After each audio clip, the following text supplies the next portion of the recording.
eller yere səpələnmiş, qaralanmış yar. Kibrilərin iti qılıncdan, parmaqların caynaq kimi, gözlərindən çıxan alovlar məni yandırdı.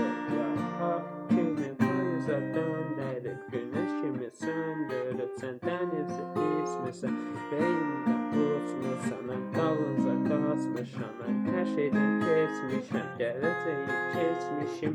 Səndən bezmişəm, küləkdən bezmişəm, günəşdən bezmişəm, yağışdan bezmişəm, sevgidən bezmişəm, arzudan bezmişəm, boş ümiddən bezmişəm, hər şeydən bir limon yeyirəm mən.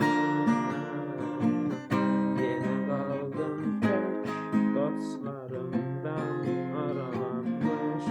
Amma bu da keçər, qəlbim yerdə tapdalanmış yar.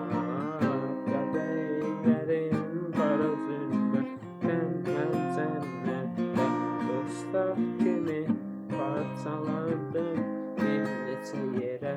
Mən hava uçub torpaq kimi baharı qaytarıb, ulduzları yandırıb, kədərimi güldürüb. Qəfəsim açmışam, mən ağılı taleyimi ağıla döndərib, məhəbbəti öldürüb.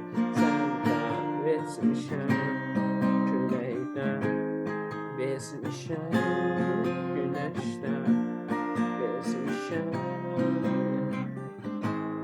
bezmişəm, sevgidən bezmişəm.